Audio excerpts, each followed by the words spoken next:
Hello, and welcome to the Department of Labor Grants webinar for fiscal year 2024. This event is being recorded. My name is Christina Chen. My pronouns are she, her, and I am an Asian woman with long black hair, wearing glasses, and a tan sweater. I will be facilitating today's meeting. Just a few reminders at the top. This event is intended for organizations interested in learning more about DOL grant programs and current and upcoming funding opportunities. Please use the chat feature to raise any questions to the panelists, and we will do our best to answer those questions during the event.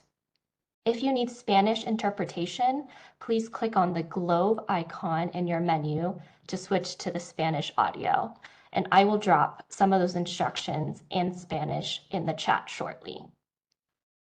We have a great group of speakers here to share information about their agencies and their missions. I want to thank all of our speakers and the interpreters for participating today. And to kick off this event, we have a special message from the Acting Secretary.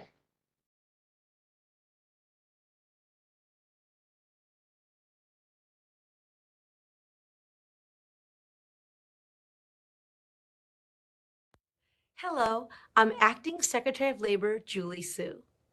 Thank you for joining us to learn more about our grants and upcoming funding opportunities.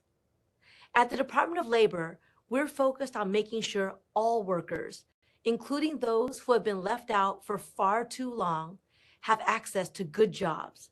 And that includes protections to ensure that every worker comes home healthy and safe at the end of the workday.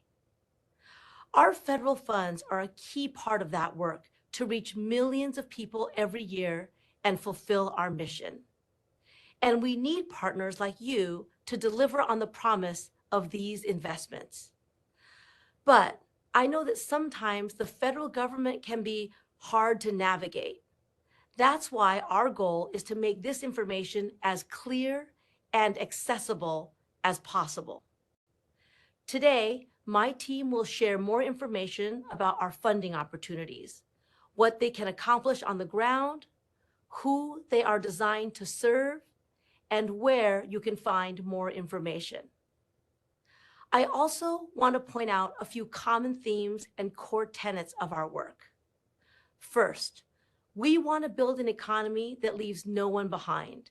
That means being clear-eyed about who has been marginalized and excluded in the past, and prioritizing communities and organizations that serve those with the greatest need. We're also investing in real partnerships with unions, community colleges, employers, and local workforce boards to make sure that workforce programs don't end in a job search, but end in an actual job, including union jobs with real security and a career. And we want to share our funding opportunities broadly so that you all know about them and how they can make a direct difference in your community. Please do not hesitate to ask questions or get in touch with our team if there's anything we can do to support your work.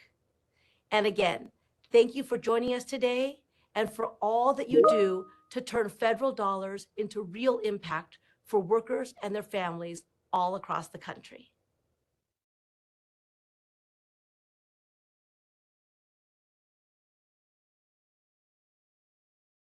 Thank you so much for participating in this event.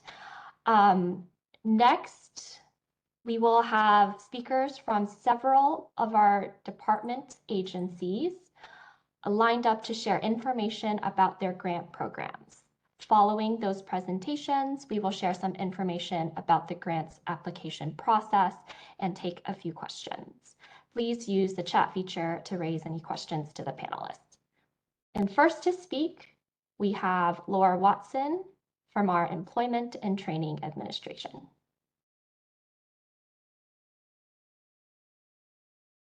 Hello, my name is Laura Patton Watson. I'm the Deputy Assistant Secretary for the Employment and Training Administration. I have strawberry blonde hair and I'm wearing a black and white striped shirt. My pronouns are she and her, and I'm very excited to talk about ETA's upcoming grant opportunities. I will start with Pathway Home 5. This is an estimated grant program for $52 million with the open period from February 8th to April 4th.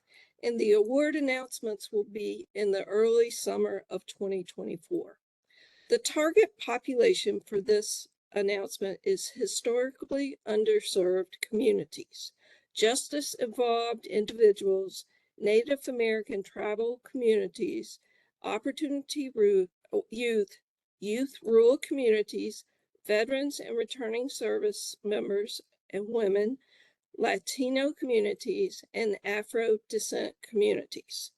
Eligible applicants are county governments, state governments, nonprofits, other institutions of higher education, and nonprofits 501(c)(3) status, other Native American tribal organizations, and Native American tribal governments. An overview is that this $52 million will be awarded to an estimated 20 grantees for about $4 million each. The purpose of this program is to provide eligible incarcerated individuals in men and women's state correctional facilities or local county jails with workforce services prior to their release, and continued services after their release by transitioning the participants into reentry programs in the communities for which they will return. Now I will go to our next program, which is a very exciting demonstration program offered by Job Corps. It's called the Job Corps' Information Technology Academy Hub. This is estimated of $20 million, and the open period is from February 20th, 24 to April 9th, 2024. And we're expecting announcements early in this summer. The target population is historically underserved communities and opportunity youth, rural communities, the unemployed, and underemployed and incumbent workers.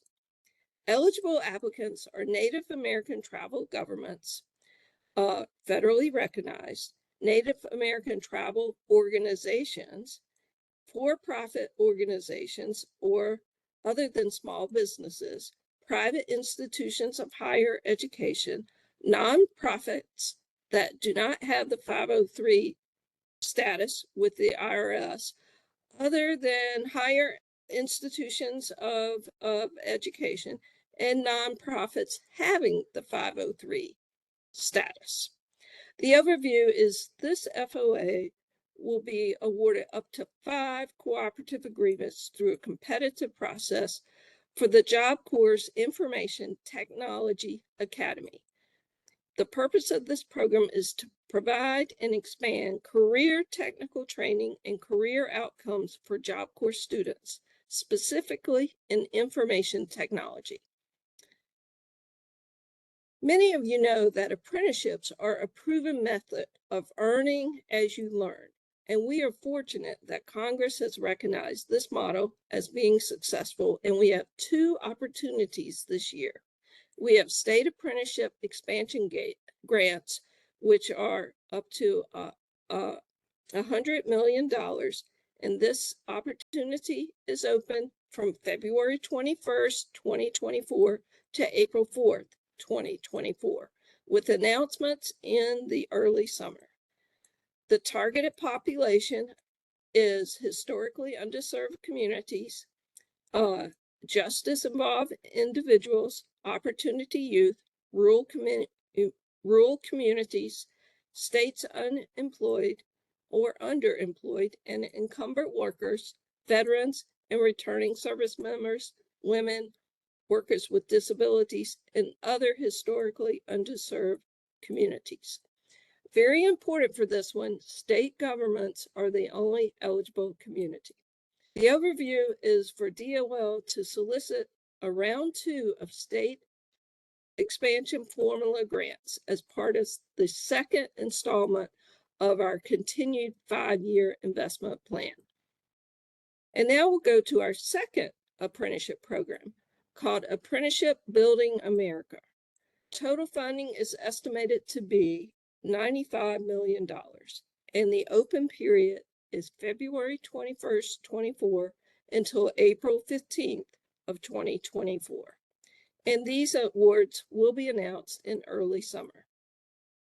Again, the population intended to be targeted is historically underserved communities, adjusted involved individuals, labor unions, opportunity youth, rural communities, unemployed, underemployed, and incumbent workers, veterans and returning service members, women, and workers with disabilities. Eligible applicants include county governments, public and state-controlled institutions of higher education, Native American tribal governments, and nonprofits 501(c)(3) status with the IRS, other higher institutions, and city township governments. An overview of this program is that this is round 2 of the Apprenticeship Building America grant program. The department will award grants to continue to expand the diversity and strengthen the registered apprenticeship system through the support of public and private partnerships designed to serve a range of industries and individuals to promote registered apprenticeship programs as a workforce development solution. And now we'll go to talk about some of our opportunity that's going to be posted in the very near future. So you have plenty of time to prepare your application for this program. It's called Workforce Opportunity for Rural Communities 6, because it's the 6th time we're doing this opportunity. The total program for this program is $49,200,000. We estimate it will be published either the end of March, but it could be the beginning of April, and it will be open for approximately 90 days to the end of June. We will award these grants at the end of the summer, and the targeted population for services is dislocated workers, new entrants to the workforce, incumbent workers who reside in the Appalachian region, the lower Mississippi Delta region, and the northern border. It's very important. This competition is for those regional locations listed in the FOA. Eligible applicants are state governments, county governments, city and townships, special district governments, regional organizations, independent school districts, public and state control institutions, higher education, private institutions, and historically Black colleges and universities, Indian and Native American tribal governments, Indian and Native American governmental units, and nonprofit organizations. Under this FOA, DOL will solicit applications which are designed to develop local and regional workforce development solutions. This is aligning existing economic development strategies. The purpose of the work initiative is to create economic mobility, address historic inequalities for marginalized communities of color and other underserved and underrepresented communities. Now I'm going to move on to some traditional programs that ETA has operated for many years. The National Farm Worker Jobs Program Career Services is open from March 5th, 2024 to May 3rd, and it is a value of about $90 million, and we expect announcements to be this summer.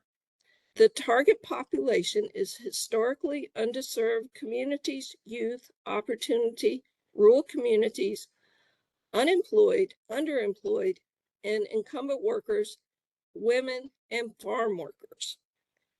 The eligible applicants is very complicated, and here I'm going to ask you to refer to the FOA to get more information in that area. Under this FOA, we will award approximately 50 to 75 grants for training organizations that will provide workforce-related activities to support migrant and seasonal farm workers and their dependents in developing skills to pursue a career of their choice in the agriculture sector or non-agriculture sector. Next, I'm going to talk about our Senior Community Service Employment Program. The estimated total value is $312 million, and this opportunity is open from March 7th, 2024 to May 6th, 2024. We expect these awards to occur this summer. The target population is historically underserved communities, Native American and tribal communities, rural communities, unemployed, underemployed, incumbent workers, veterans, returning from service members, women, and workers with disabilities. Eligible applicants are public and state-controlled institutions of higher education, public housing authorities, Indian housing authorities, nonprofits with 501c3, and other institutions of higher education. Special district governments, independent school districts, Native American tribal organization, nonprofits having 501c3 status, and other institutions of higher education. An overview is that we anticipating awarding 10 to 22 grants ranging from $2 million to $50 million to organizations who will provide workforce development activities to support older workers in developing skills and obtaining unsubsidized employment. And next, I want to mention two last FOAs. I know I've talked a lot, but these FOAs are the Strengthening Community College and our Youth Build FOA, because these two FOAs have already closed for this year. But don't worry, these programs occur annually, so you will have another opportunity to apply. And I would strongly urge your organization to review these FOAs that were published this year to help you gain insights on what is required to prepare an application.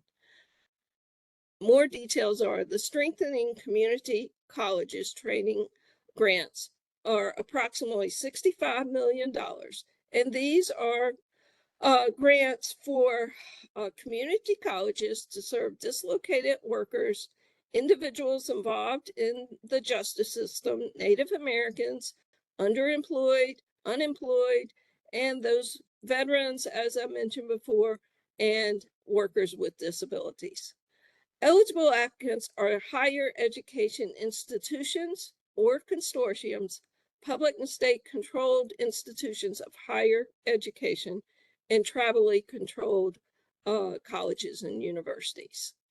These help participants upgrade their skills to be ready for today's workforce.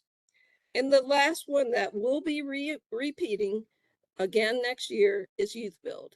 It's approximately $98 million. It will be announced sometime this summer, and it's the same targeted population are young adults aged 16 to 24, both in the historically underserved communities, justice involved, and tribal communities. Eligible applicants are housing authorities, Indian housing authorities, public and state controlled institutions of higher education, special districts, governments, cities, townships, county governments, 501c3s, and so forth. And the overview of this program is to reach participants aged 16 to 24 to learn pre-apprenticeship skills and to gain educational credentials while building houses and other variety of infrastructure sectors. And it does include wraparound services. I'm going to turn it back to you, Christina. Thank you so much, Laura, for all of that very helpful information about the Employment and Training Administration. Next up, we have a representative for our Mine Safety and Health Administration. Ursula? Christina. Good afternoon, everyone. My name is Ursula Frazier with the Mine Safety and Health Administration. I am an African-American female wearing a red top with a red flowered necklace. My pronouns are she and her. I am honored to participate in this webinar today to discuss the Brookwood-Sago grant. Just to provide you with some background historic information regarding the Brookwood-Sago grant, the Brookwood-Sago Mine Safety Grant Program was named in remembrance of 13 miners who died in the disaster at the number 5 mine in Brookwood, Alabama in 2001, and 12 miners who died after an explosion at a sago mine in Tolsmanville, West Virginia in 2006. The overview for the Brookwood-Sago Grant Program. This program provides funding for education and training programs to better identify, avoid, and prevent unsafe working conditions in and around mines. The program uses grant funds to establish and implement education and training programs or to create training materials and programs. MSHA expects Brookwood-Sago grantees to develop training materials or to develop and provide mine safety training or educational programs, recruit the training. MSHA will give special emphasis to programs and materials that target workers at smaller mines and underserved communities within the mining industry. MSHA award grants that emphasize training and training materials targeting miners that work at small mines, which are generally in rural and underserved areas. An example of training material created with open source software was a virtual reality program to test self-escape performance and decision-making under adverse conditions. The training program was aimed at Spanish and low literacy miners to prepare them for working in a safe and healthy mining environment. Another product is a Train the Trainer program in Spanish. There is a need to have MSHA approved instructors to provide training in Spanish in some areas of the country. The estimated total funding for this grant is $1 million. The estimated application period will be spring 2024 or summer 2024. The announcement of awards will be between summer 2024 and fall 2024. The targeted population, prospective miners, and mine operators, including contractors. Eligible applicants, state, territories, and other government, including Indian and Native American tribal governments, and any private or public nonprofit entity interested in advancing health and safety in the mining industry. Thank you so much for allowing me to participate in this webinar, and I look forward to hearing from you. Back to you, Christina. Thank you. Thanks so much, Ursula.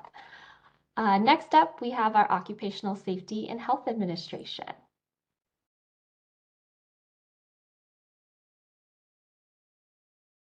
Good afternoon, everyone. My name is Jim Brock. I'm a white male wearing a black jacket and orange tie.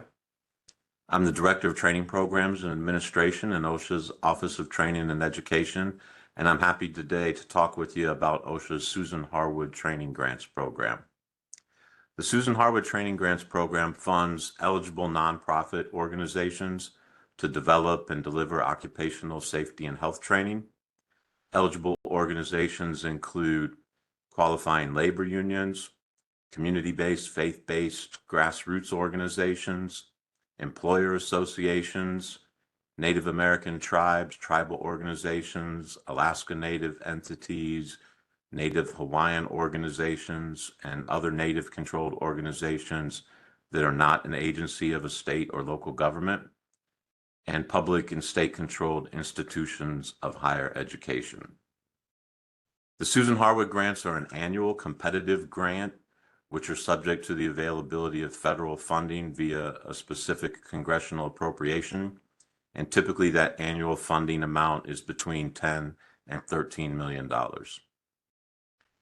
The Susan Harwood Training Grant Program aims to advance the job quality of the American workforce by providing disadvantaged, underserved, low income, or other hard to reach at-risk workers with hazard awareness, avoidance, and control training that protects them from workplace hazards, and also informs workers of their rights and employers of their responsibilities under the Occupational Safety and Health Act. The program prioritizes investment in training workers and employers impacted by working in high hazard industries, industries with high fatality rates, or industries whose workforce has historically had disadvantaged access to occupational safety and health training.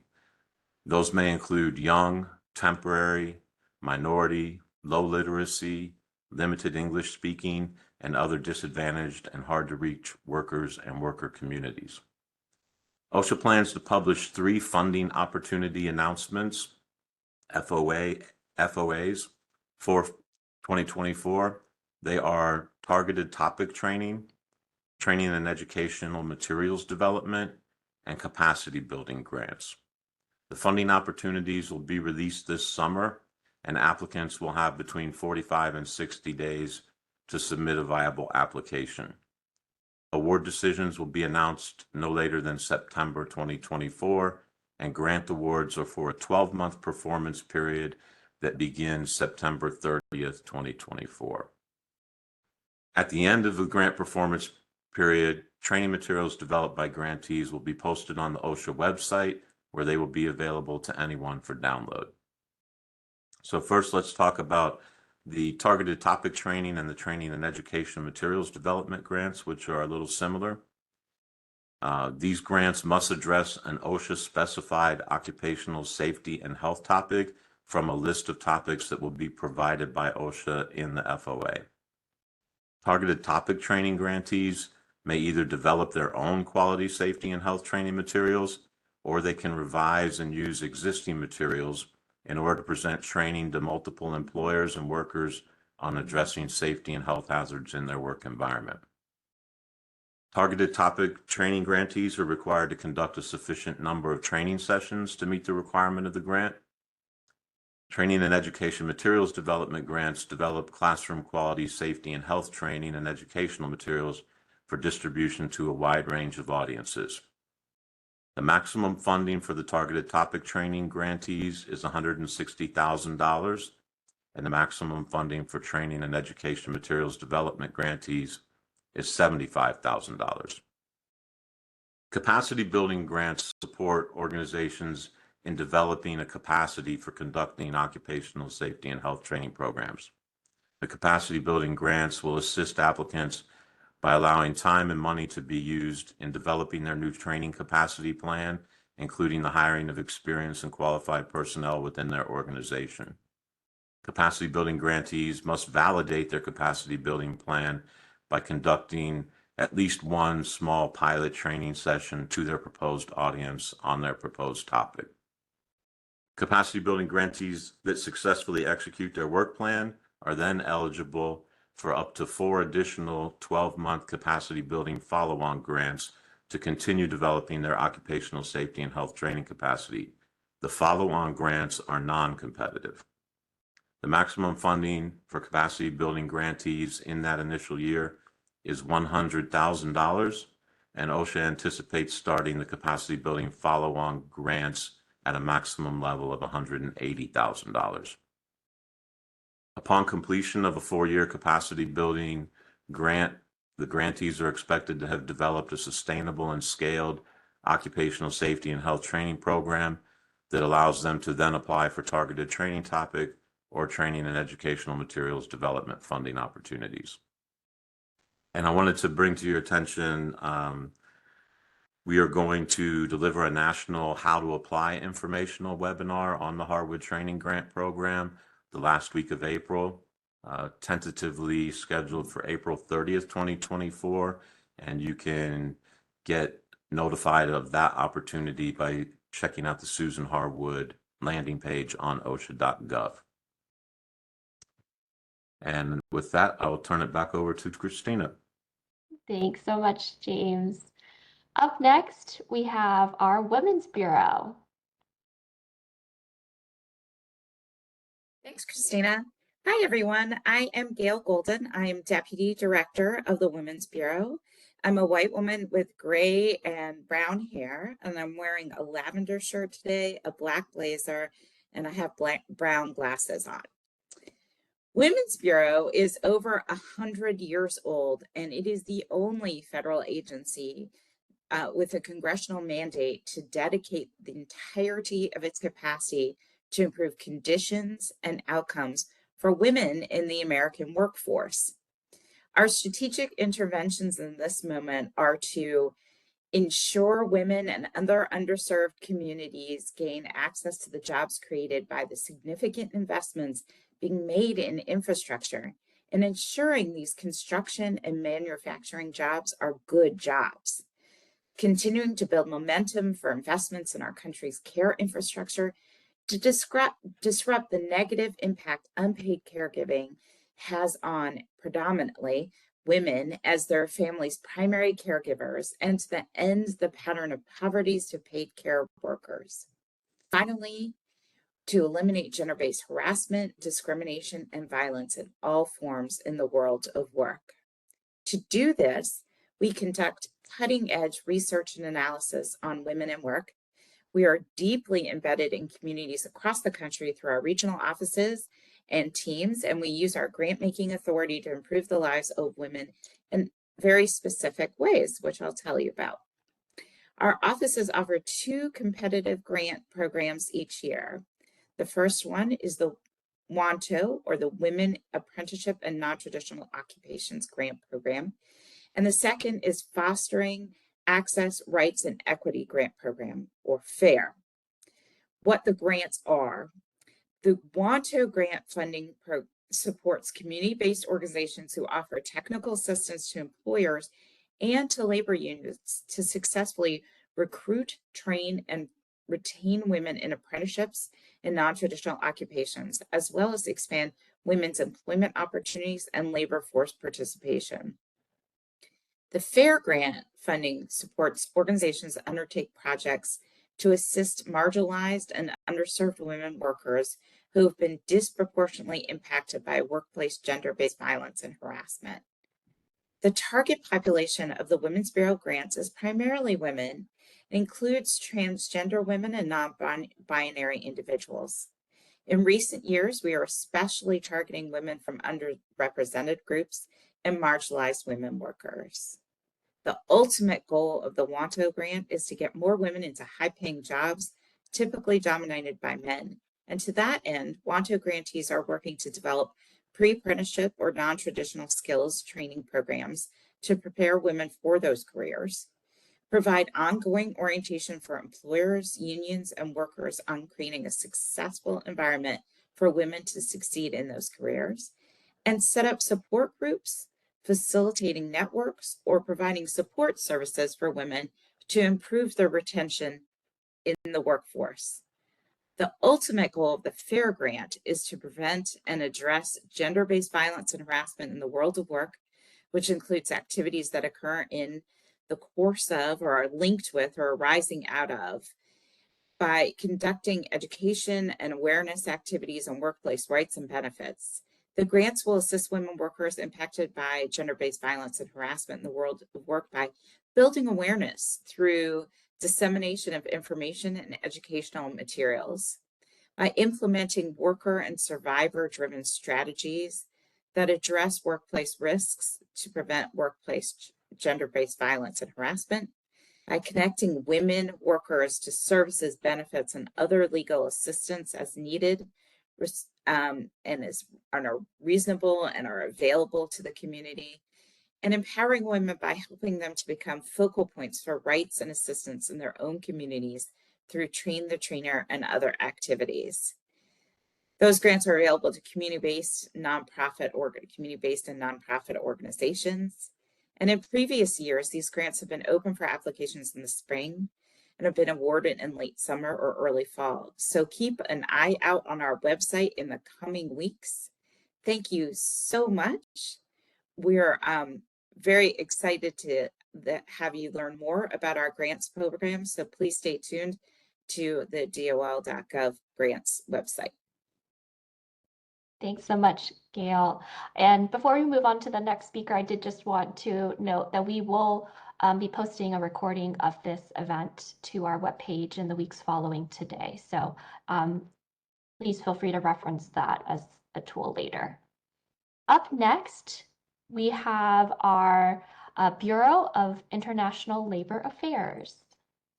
Good afternoon, everyone. My name is Molly McCoy. I'm the Associate Deputy Undersecretary at the Bureau of International Labor Affairs, or ILAB. I am a white woman with brown-gray hair, and I am wearing a red top today.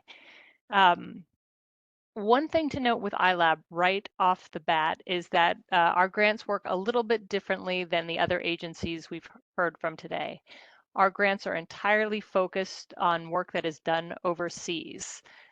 This year, we expect to have about 60 million in technical assistance programs divided fairly evenly between new grant projects and continuing existing grant projects, and also split fairly evenly between projects that address forced and child labor and projects that support worker rights in countries with which the U.S. has trade agreements and preference programs. Currently, we're working in 54 countries. The size of our grants range anywhere from $1 million to $10 million. And I'll give you a couple of examples of the kind of things we do. For example, we have projects that address child labor in cobalt mining in the Democratic Republic of the Congo. We have projects that work with multi-stakeholder alliances to eliminate forced labor in Uzbekistan's cotton sector. And we have myriad projects that support worker organizing in Mexico's auto parts and other manufacturing sectors. We don't typically make public announcements about our grants until we publish a notice of intent. And in some cases, when we're not publishing notice of intents, we don't make a public announcement at all until the opportunity is published. We use grant solutions when a funding opportunity is under development. And then our grants are different every year. So we don't do the block grants where there will be a bunch of the same grant year after year. Every year it's going to be different opportunities in different countries focused on different themes. We welcome folks to stay apprised of our announcements, but we will not be publishing a traditional forecast like some of the other agencies that you've heard from this afternoon. Thank you. I look forward to your questions. Thanks so much, Molly. Up next, we have our Office of Disability Employment Policy. Thank you so much, Christina, and thank you for including us. We're delighted to be here today. I'm Jennifer Sheehy. I'm the Deputy Assistant Secretary for the Office of Disability Employment Policy, or ODEP. I am a white woman with shoulder-length reddish blonde hair and glasses, a black and gold scarf, and I use a wheelchair, and my pronouns are she and her. The Office of Disability Employment Policy is the only non-regulatory federal agency that promotes policies and coordinates with employers in all levels of the government to increase workplace success for people with disabilities. Our mission is to develop and influence policies and practices that increase the number and quality of jobs for people with disabilities. Our office issues a small number of grants, and that number can really vary each year.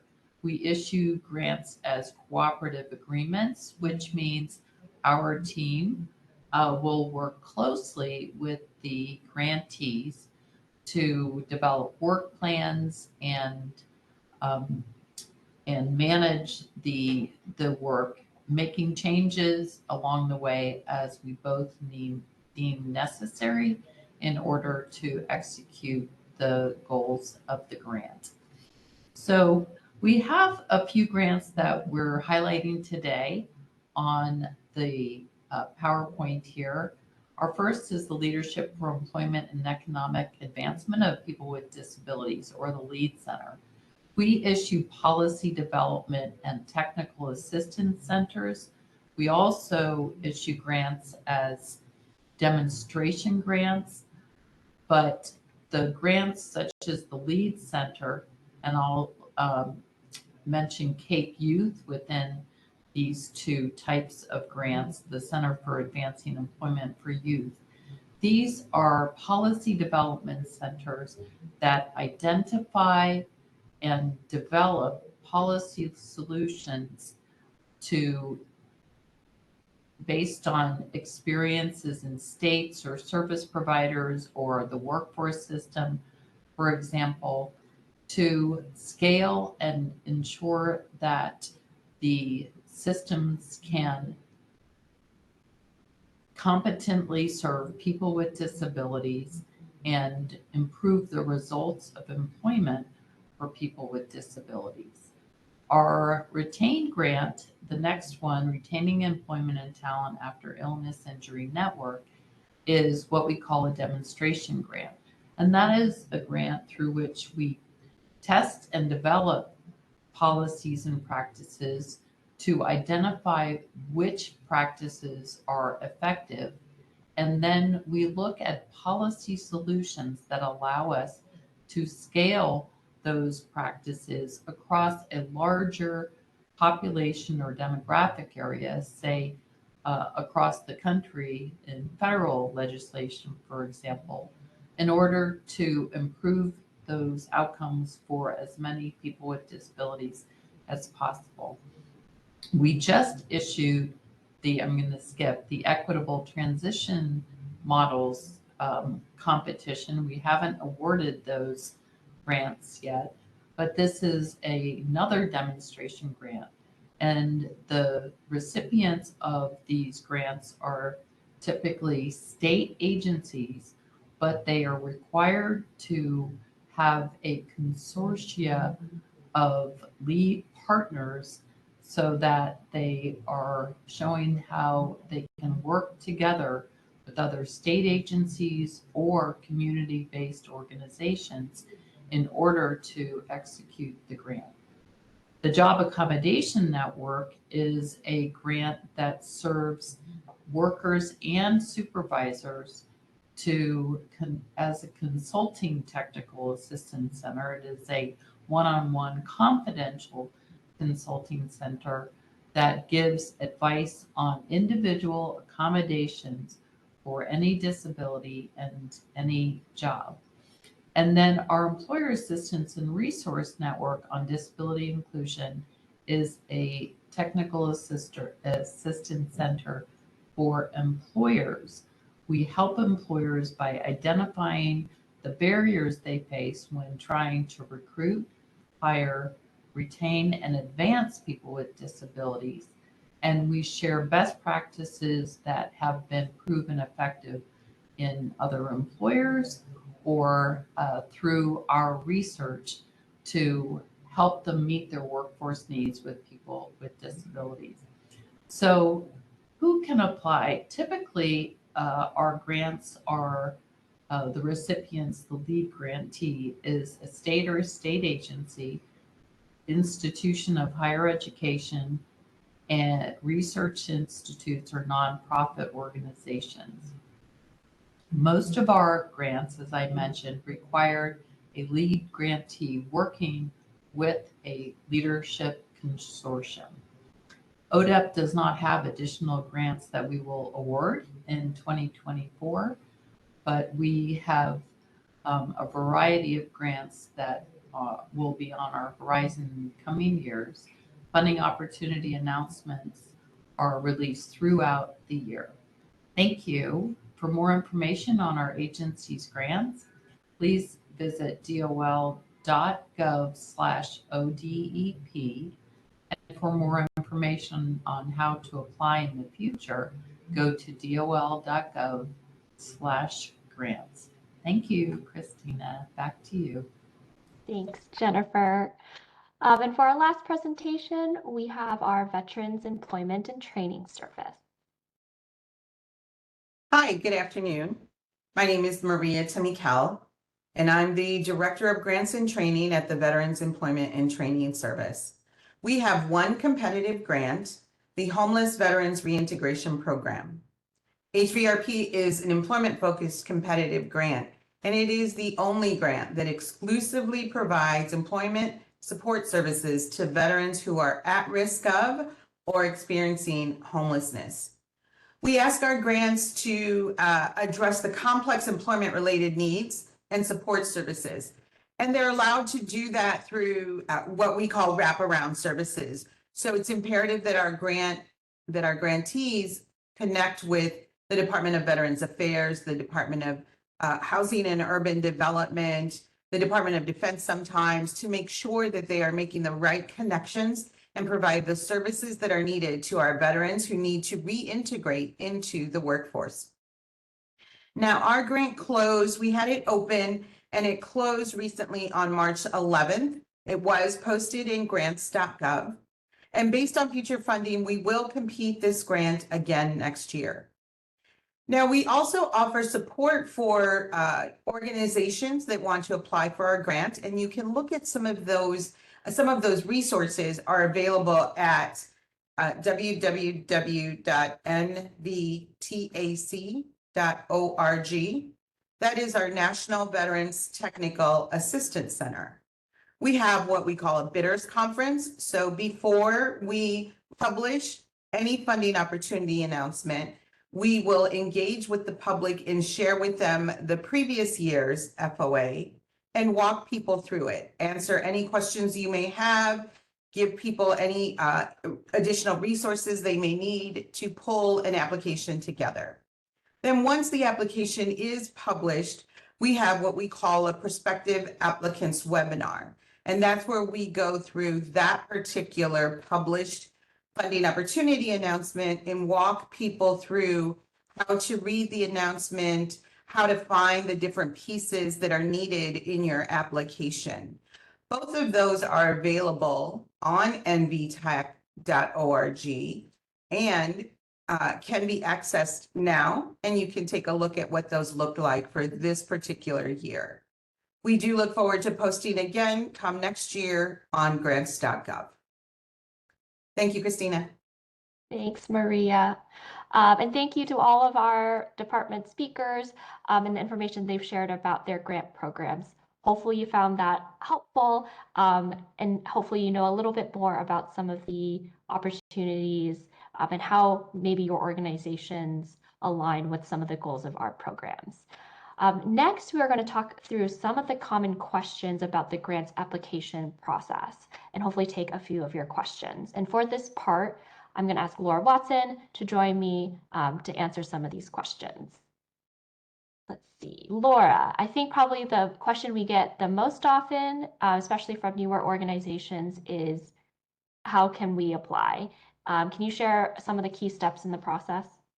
Sure, that's a really loaded question, but first step, your organization should register with System Award Management, known as SAM.gov. This is the official system that all applicants and grant recipients must have a registration in. And after you register in SAM, I would encourage you to also register with grants.gov and start studying the opportunities listed on grants.gov and sign up to receive notifications when funding announcements are posted. That way you'll receive the notice that FOA, a funding announcement, is posted, and it will give you the full 30, 45, or 60 days, however long it's open, to prepare your application. Third, I would advise you to establish your partnerships. Most grant competitions require partnerships. It's very rare that one organization has all the skills, all the contacts necessary to carry out an entire grant program. And fourth, you have to submit your application through grants.gov. Thanks, Laura. One of the things you mentioned as a step is learning about the available grants on grants.gov. And so for organizations that are starting to think through what might be applicable to them, what would you suggest they do to make sure that they're eligible for a grant? The first thing, if you see a name of a FOA that catches your attention, go to section 3. It's in the funding opportunity and it's titled eligibility information.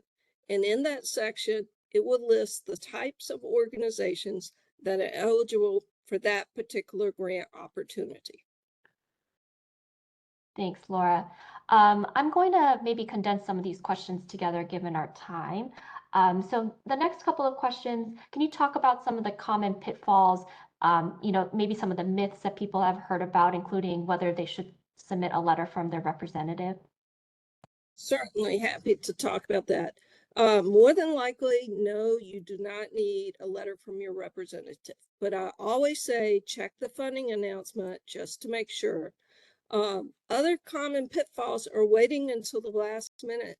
If you wait to register with the SAM, the System of Award Management, sometimes it takes several weeks. So make sure you do that on the front end. Another pitfall is not having the letters of partnership. Often we want you to partner with the public workforce system.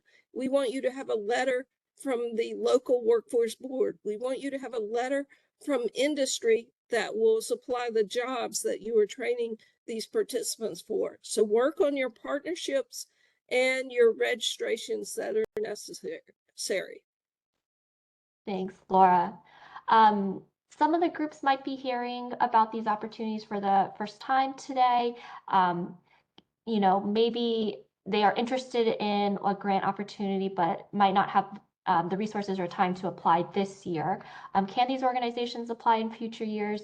Any suggestions for what they should do to prepare?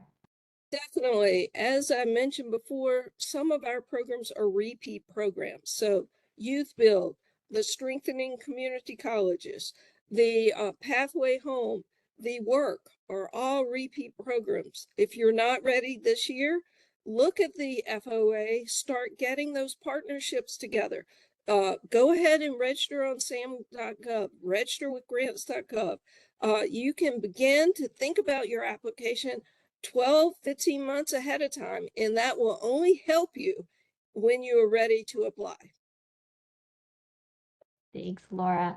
I think you touched on this a little bit, but one of the things that we get asked is for smaller organizations, maybe organizations that don't have the financials yet, or they're just getting started, but have good alignment with some of our programs.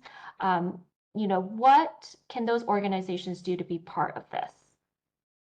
You might not be ready to be the grantee, but you might be ready to be the subrecipient. So look at our winners. We have press releases and we let the public know who wins our grants and who will be awarded. You can feel free to contact those larger organizations and ask them if they have an opportunity for you to be a subrecipient, or let them know that you would like to partner with them on their application in the future.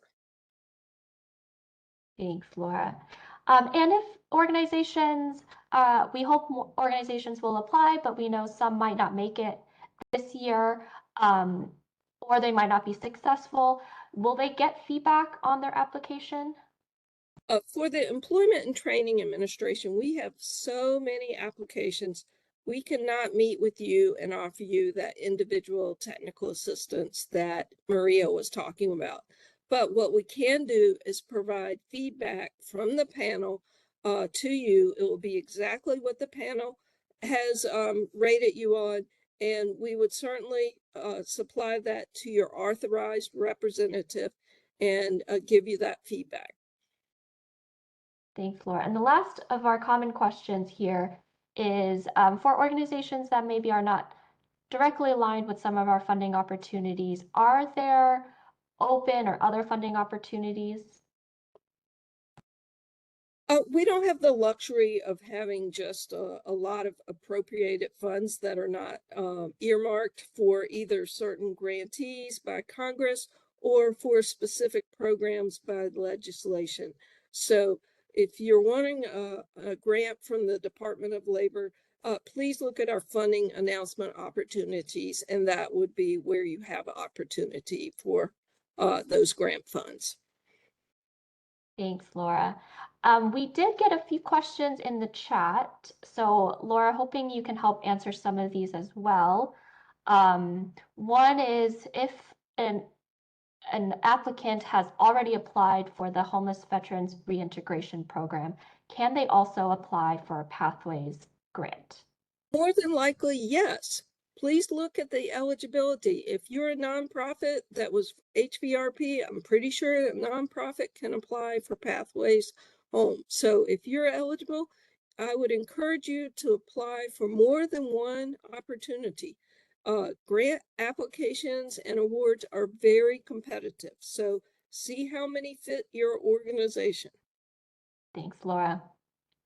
There is a question here about strengthening community college awards and maybe when the next round of awards will be announced. Is that something you I can know do? you all have been waiting patiently, and I appreciate that.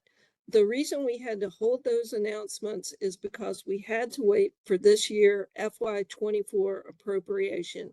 We were given language that some of our funds may be rescinded, and so we had to see what Congress is, what funds will be appropriated. As you know, we just received that late in March. We are crunching those numbers, and I expect to have this SCC4 announcement in the very near future. Thank you, Laura. One of the questions is for the state apprenticeship grants program. Is there a timeline for when the states will announce their, I think it's awarded grants is what it's Yes. meant. That should be late May or June. Those funds are on the June 30th program year. So I would expect in early June that those announcements will be made. Thank you. And Laura, we did get a couple of questions around building pathways for infrastructure jobs grants. Question being, is there going to be another round of funding for this year? Do you have any updates on that?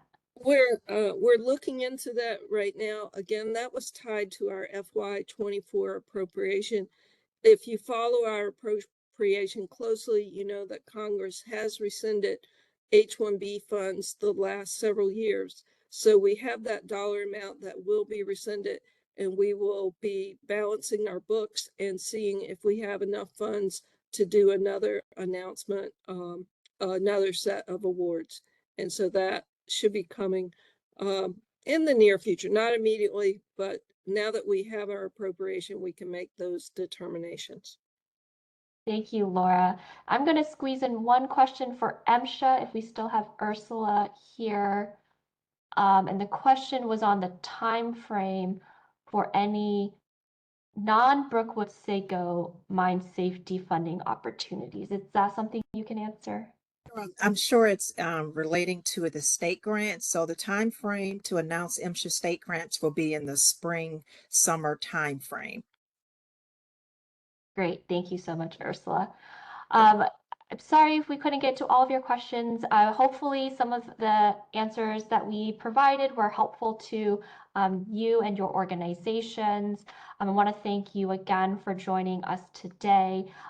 We will be posting this recording on our website in the weeks to follow. If you have specific questions, please, we recommend that you contact the folks on this page. As well as reference our website for any other resources or updates on our funding opportunities. Our website again is www.dol.gov/grants. Thank you again for joining us. I hope everyone has a great day.